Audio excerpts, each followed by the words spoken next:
Assalamu alaikum everyone. Today we have our 12th lecture, which is about the concept of linear regression. Let us start, and after listening to the visual demonstration and the lecture you will get the better concept.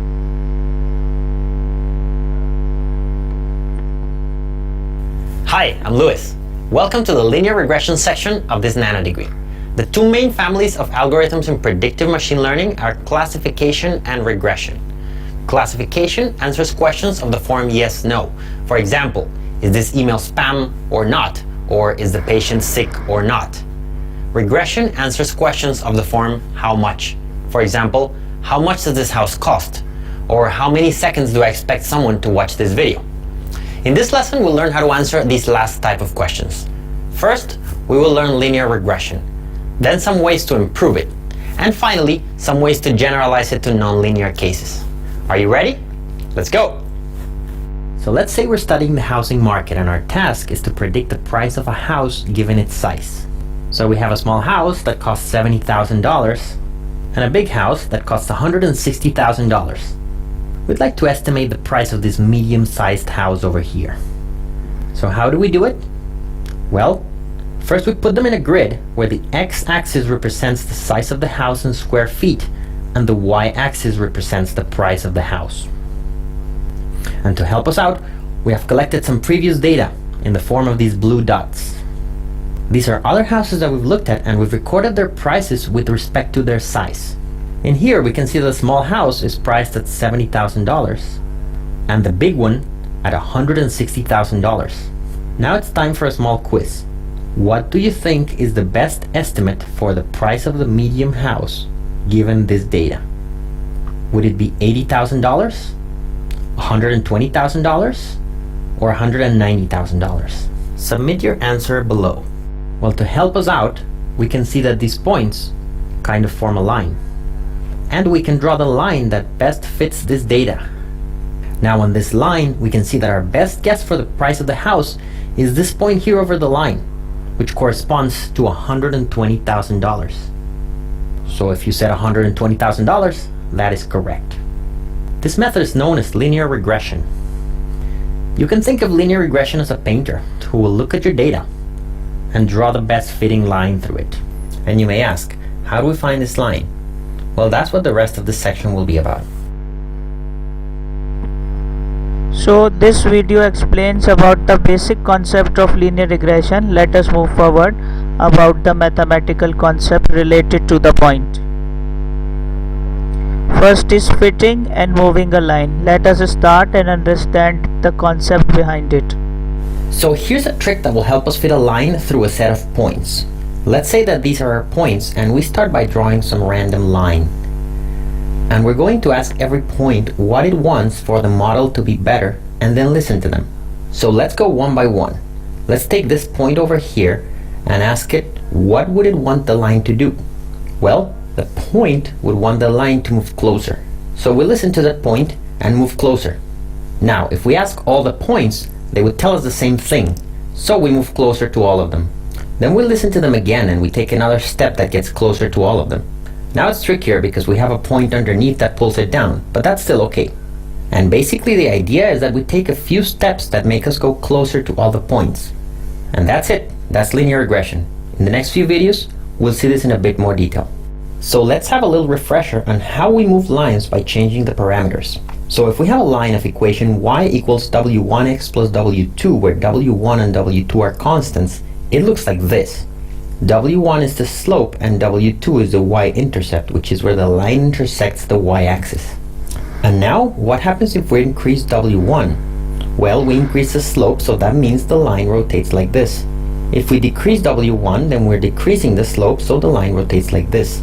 Now, what happens if we increase the y-intercept W2? Then the line moves in a parallel way up like this. And if we decrease W2, then the line moves like that to the bottom. And that's really all we're going to need for the tricks that are coming. After getting the concept of intercept and slope, let us move forward. We know how to move the line upward or downward, or how to move the line on the same axis. There are two methods, absolute and square method. that are very important to understand the concept of linear regression. Let us start and let us try to understand it. So here's our first trick to move a line closer to a point that we're going to use in linear regression. It's called the absolute trick, and it works like this. We start with a point and a line, and the idea is that the point wants the line to come closer to it. So let's put some numbers here. The point has coordinates p comma q, where p is the horizontal coordinate and q is the vertical coordinate. And the line has equation y equals w1x plus w2. In here, w1 is the slope and w2 is the y-intercept. So an easy way to move the line closer to the point PQ is to just add 1 to the y-intercept, and then there it is, the line moves up. And now let's add something to the slope too to make the line rotate in the direction of the point. This is going to look a little strange, but it's going to make sense very soon. So this distance over here is p, because it's the horizontal distance from the y-axis to the point. So let's just add that. Let's add p to the slope, and now our new slope is w1 plus p, and that rotates the line in this direction.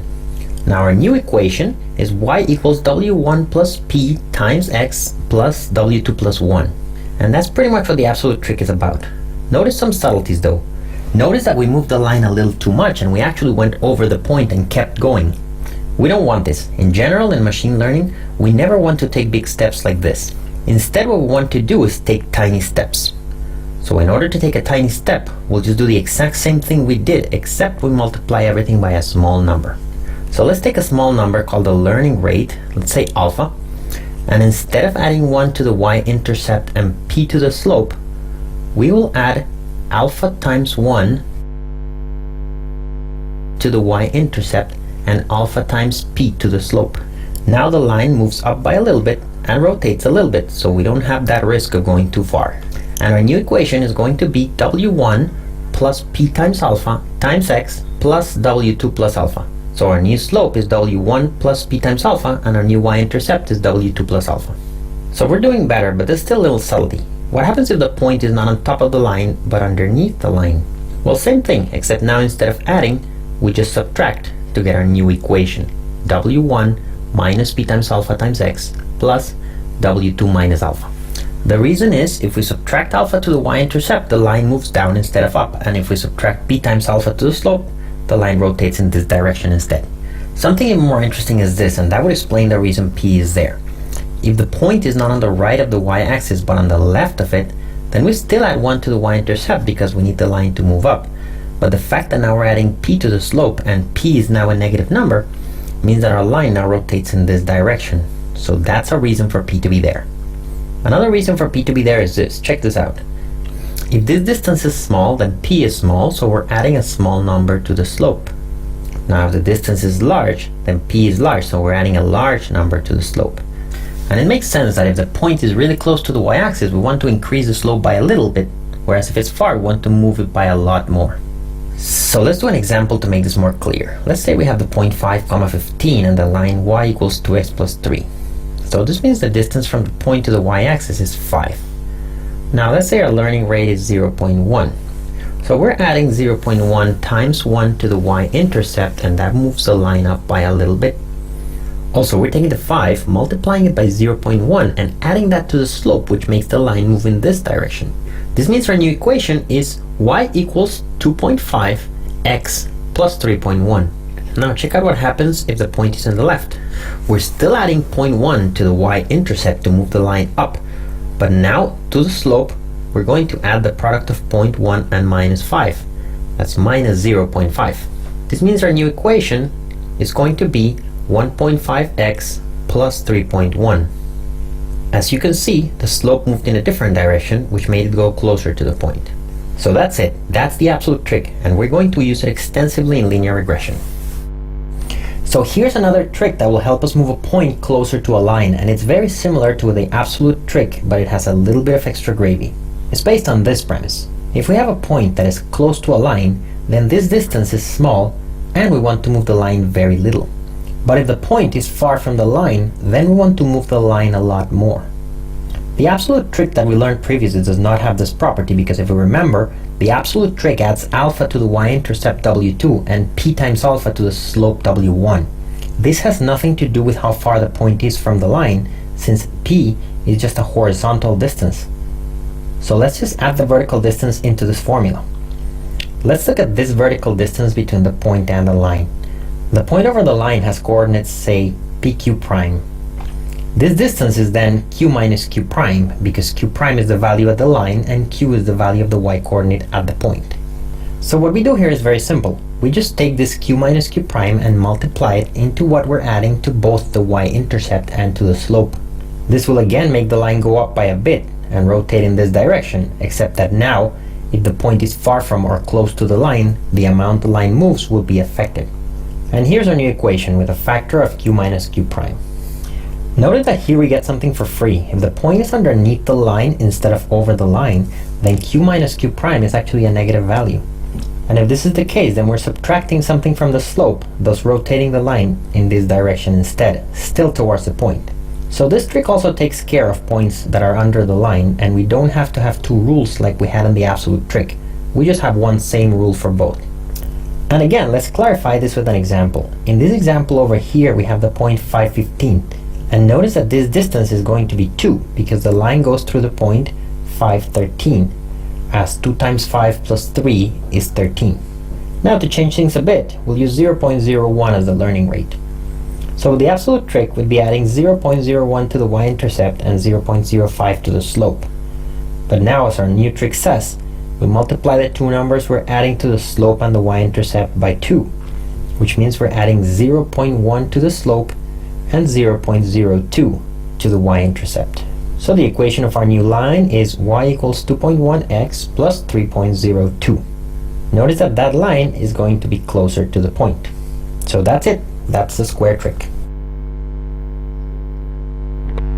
Hope you understand the clear concept of the absolute and square trick. Let us move forward for a much detailed concept. So now that we've learned the about absolute trick linear and the square regression. trick and how they're used in linear regression, we still want to have some intuition on how these things get figured out. These tricks still seem a little too magical, and we'd like to find their origin. So let's do this in a much more formal way. Let's say we have our points, and our plan is to develop an algorithm which will find the line that best fits this set of points. And the algorithm works like this. First, it will draw a random line and it will calculate the error. The error is some measure of how far the points are from the line. In this drawing, it looks like it's the sum of these distances, but it could be any measure that tells us how far we are from the points. Now we're going to move the line around and see if we can decrease this error. We move in this direction and we see that the error kind of increases, so that's not the way to go. So we move in the other direction and see that the error decreased. So we pick this one and stay there. Now we repeat the process many times over and over, every time descending the error a bit, until we get to the perfect line. So to minimize this error, we're going to use something called gradient descent. So let me talk a bit about gradient descent. The way it works is we're standing here on top of a mountain. This is called Mount Rainier, as it measures how big our error is. And we want to descend from this mountain. In order to descend from this mountain, we need to minimize our height. And on the left, we have a problem of fitting the line to the data, which we can do by minimizing the error, or the distance from the line to the points. So descending from the mountain is equivalent to getting the line closer to the points. Now, if we wanted to descend from the mountain, we would look at the directions where we can walk down and find the one that makes us descend the most. And let's say this is the direction, so we descend a bit in this direction. This is equivalent to getting the line a little bit closer to the points. So now our height is smaller because we're closer to the points, since our distance to them is smaller. And again, we look at what makes us descend the most from the mountain, and let's say we get here. Now we're at a point where we've descended from the mountain, and on the right we've found a line that is very close to our points. Thus we've solved our problem. And that is gradient descent. In a more mathematical way, what happens is the following. We have a plot, and here's a plot in 2 dimensions, although in reality the plot will be in higher dimensions. We have our weights on the x-axis and our error on the y-axis. And we have an error function that looks like this. We're standing over here, and the way to descend is to actually take the derivative or gradient of the error function with respect to the weights. This gradient is going to point to a direction where the function increases the most. Therefore, the negative of this gradient is going to point down in the direction where the function decreases the most. So what we do is we take a step in the direction of the negative of that gradient. This means we are taking our weights wi and changing them to wi minus the derivative of the error with respect to wi. In real life, we'll be multiplying this derivative by the learning rate since we want to make small steps. This means the error function is decreasing and we're closer to the minimum. If we do this several times, we get to either a minimum or a pretty good value where the error is small. Once we get to that point, then we've reached a pretty good solution for our linear regression problem. And that's what gradient descent is all about. In the last video, we learned how to decrease an error function by walking along the negative of its gradient. Now in this video, we're going to learn formulas for these error functions. The two most common error functions for linear regression are the mean absolute error and the mean squared error. First, we'll learn the mean absolute error. So here's our point and our line. The point has coordinates x, y, and the line is called y hat since it's the prediction. So our prediction for this point is going to be the point in the line with the same x coordinate as our point, that is the point x, y hat. This means the vertical distance from the point to the line is y minus y hat, and that's what we'll be calling the error. Notice that this is not the actual distance to the line since this would be a perpendicular segment, but is the vertical distance from the point to the line, which is the distance between the point and its prediction. Now our total error is going to be the sum of all these distances for all the points in our data set. And sometimes we'll use this as our error. But in this case, we'll use the average or the mean absolute error, which is the sum of all the errors divided by m, the number of points in our data set. Using the sum or the average won't change our algorithm since we would only scale our error by a constant, namely m. And notice something here, which is that we have an absolute value around the y minus y hat. The reason is that if the point is on top of the line, the distance is y minus y hat, but if it's under the line, then it's y hat minus y. We want the error to always be positive, otherwise negative errors will cancel with positive errors. Therefore, we take the absolute value of y minus y hat. So our mean absolute error is the average of all absolute errors, or in other words, the sum of all these absolute values divided by the number of points, which is m. We're going to plot this error over here in a graph. Obviously, as we mentioned before, the graph has more dimensions, but this is a two-dimensional simplification of that graph. And as we descend in this graph using gradient descent, we get a better and better line until we find the best possible fit with the smallest possible mean absolute error. Now in this video, we'll learn the mean squared error. The mean squared error is very similar to the mean absolute error. Again, here we have our point and our prediction. But now instead of taking the distance, we're actually going to draw a square with this segment as its side, so the area is precisely y minus y hat squared. Notice that this is always non-negative, so we don't need to worry about absolute values. And our mean squared error is going to be the average of all this series of squares, and we're going to have this extra factor of 1/2 for convenience later. So in summary, the error is 1/2 times the average of the sum of all y minus y hat squared. Again, we can take the sum and call it the total square error, but we take the average and this won't make a difference in the algorithm. And notice, if the point is over the line or underneath the line, the square is always going to be a non-negative number because the square of a real number is always going to be non-negative. The 1/2 is going to be there for convenience because later we'll be taking the derivative of this error. Again, we can multiply this error by any constant and the process of minimizing it will be the exact same thing, so this 1/2 does not affect anything. So here's a pictorial representation of the error. Here we have our points, our line, and the error is the average of the areas of all these squares. And here's our graph of the error. As we descend from this mountain, we get to the place where the error is as small as possible, and that's the same as minimizing the average of the areas of the squares. I hope that you understand the proper concept of the mean squared error and the mean absolute error. Now far we've learned two algorithms that will fit a line through a Now we will discuss about the overview of the complete session. So far we've learned two algorithms that will fit a line through a set of points. One is using any of the tricks, namely the absolute and the square trick, and the other one is minimizing any of the error functions, namely the mean absolute error and the mean squared error. The interesting thing is that these two are actually the exact same thing. What I'm saying is that when we minimize the mean absolute error, we're using a gradient descent step, and that gradient descent step is the exact same thing as the absolute trick. Likewise, when we minimize the square error, the gradient descent step is the exact same thing as the square trick. So let's see why. Let's start with the mean squared error. Here's our point with coordinates x, y, and here's our line with equation y hat equals w1 times x plus W2. So y hat is our prediction, and the line predicts the y coordinate of this point. That prediction gives us a point of the line that matches the x coordinate of our point x comma y, so it's the point x comma y hat. Now the error for this point is 1/2 times y minus y hat squared. And the mean squared error for this set of points is the average of all these errors. But since average is a linear function, then whatever we do here applies to the entire error. Now we know that the gradient descent step uses these two derivatives, namely the derivative with respect to the slope W1 and the derivative with respect to the y-intercept W2. If we calculate these derivatives, and you can see the calculation in detail in the instructor notes, we get negative times y minus y hat times x for the one with respect to the slope, and negative times y minus y hat for the one with respect to the y-intercept W2. And notice that the length of this red segment is precisely y minus y hat. And the length of this green segment is precisely x. And if you remember correctly, the square trick told us that we have to upgrade the slope by adding y minus y hat times x times the learning rate alpha, and upgrade the y-intercept by adding y minus y hat times the learning rate alpha. But that is precisely what this gradient descent step is doing. If you like, feel free to pause this video or actually write it down in a little piece of paper to verify that it's the exact same calculation. So this is why the gradient descent step utilized when we minimize the mean squared error is the same as the square trick. We can do the same thing with the absolute trick. The procedure is very similar, except we have to be careful about the sign.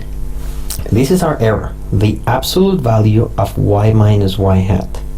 And the derivatives of the error with respect to W1 and W2 are plus or minus x and plus or minus 1 based on if the point is on top or underneath the line. Since this distance is x, then you can also check that this is precisely what the gradient descent step does when we minimize the mean absolute error. So that's it. That's why minimizing these errors with gradient descent is the exact same thing that using the absolute and the square tricks. So here's a question. What is better, the mean absolute error or the mean squared error? Well, there's no real answer to this. Both are used for a lot of different purposes, but here's one property that actually tells them apart. So here's a set of data, and we're going to try to fit it by minimizing the mean absolute error. So let's say we have line A, line B, and line C. And the question is, which one of these lines gives us a smaller mean absolute error? Enter your answer below. Well, that was a tricky quiz. If you said the same, then you were correct, because as you can see, moving this line up and down actually keeps the mean absolute error the same. You can convince yourself by looking at the picture and checking that as you move a line up and down, you're adding a segment to two of the errors and removing a segment of equal length to the other two errors. Now let's repeat the quiz, but with the mean squared error. The question is, which one of these three lines A, B, and C would give us a smaller mean squared error? Enter your answer below. So this time there was a solution, and the solution is B. And here's the reason, which is more subtle. Our mean squared error is actually a quadratic function, and quadratic functions have a minimum at the point in the middle. Over here we can see that the error for line A would be around here, the error for line C would be around here, and the one for line B would be somewhere around here. So we can see that the minimum mean squared error is given by line B. Here's a diagram of the errors, and you can check with your eyes or even drawing a small example and calculating the areas. That line B would be giving you the smallest mean squared error. So in the previous example, we had a one column input and one column output. The input was the size of the house and the output was the price. So we had a two-dimensional problem. Our prediction for the price would be a line, and the equation would just be a constant times size plus another constant. What if we have more columns in the input, for example, size and school quality? Well, now we have a three-dimensional graph because we have 2 dimensions for the input and 1 for the output. So now our points don't live in the plane, but they look like points flying in 3-dimensional space. And what we do here is we feed a plane through them instead of feeding a line, and our equation won't be a constant times one variable plus another constant. It's going to be a constant times school quality plus another constant times size plus a third constant. And that's what happens when we're in 3 dimensions. So what happens if we're in n dimensions? So in this case we have n minus 1 columns in the input and 1 in the output. So for example, the inputs are size, school quality, number of rooms, etc. Well, now we have the same thing, except our data lives in n-dimensional space. So for our input we have n minus 1 variables, namely x1, x2 up to xn minus 1. And for the output of the prediction, we only have one variable, y hat. And our prediction would be an n-1 dimensional hyperplane living in n dimensions. And since it's hard to picture n dimensions, just think of a linear equation in n variables, such as y hat equals w1x1 plus w2x2 plus all the way to wn-1 x n-1 plus wn. And that's how we do predictions for higher dimensions. In order to find the weights w1 up to wn, the algorithm is exactly the same thing as for two variables. We can either do the absolute or squared tricks, or we can calculate the mean absolute or square errors, and minimize using gradient descent. Hope you understand the complete concept of linear regression with the brief explanation. The agenda of today's session was about the basic concept of linear regression and fitting and moving a line. Then you learn about the absolute and square method. After that you have the complete demonstration what is mean absolute error and what is mean squared error and the difference between them. The last step was to perform the practical of the linear regression. So let us start. We have a very small program about it.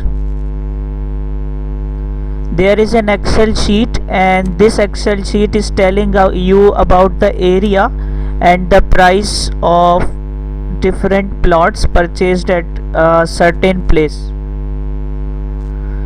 So let us perform linear regression, and to find the price of the plot having 5500 square foot area or 3100 square foot area, because linear regression helps us to know about the relationship between these two variables. Let us start doing it with the help of a Python program.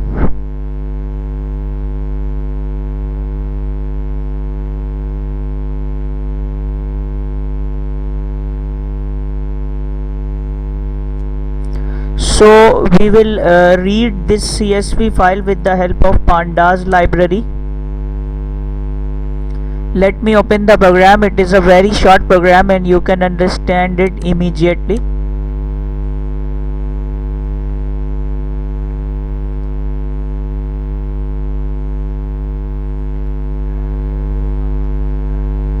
So we are on our program, and let me magnify it so you can get the proper idea. For linear regression we have imported this library from sklearn import linear model. For reading the file which is present in our directory, we have used pandas library and the function pd.readcsv, and after that we have made the variable for linear regression, and from this linear model library we have imported this function. Now as you know, there are two columns in our file, so we are fitting our regression model on these two columns. First is the column of the area df, and we are using 2 square bracket area, and the second is the price. So we are going to predict the price of the house, which is of 5500 square feet. So linear regression will do it for us. So let me run it and we can find the answer.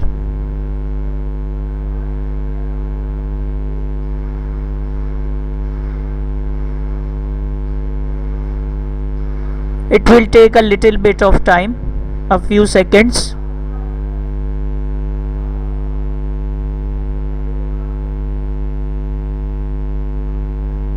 So all the mathematical concept you have studied before is performed with the help of single Python library. All the absolute errors, all the gradient descent things, mean and absolute squared error, all the things were performed directly with the help of this Python program we have written. So that's the power of Python programming and the power of Python libraries like pandas and sklearn, so that we can perform all these machine learning or mathematical tasks directly. All those tasks we have studied in detail. So you can see it has calculated the price. 927448 would be the approximate price of the plot. 92477 it has set And if we zoom out and see our Excel file, so 4000 was 725,000. For 5500 is it has calculated 9247 in some point, so it is accurate in telling the answers. So hope you understand the complete concept of linear regression. We have other programs uploaded for your practice on our GitHub link, which is Python course mathematics department. Hope you understand the complete session and you will know how to perform linear regression with the help of Python programming and all the concepts behind it. Thank you.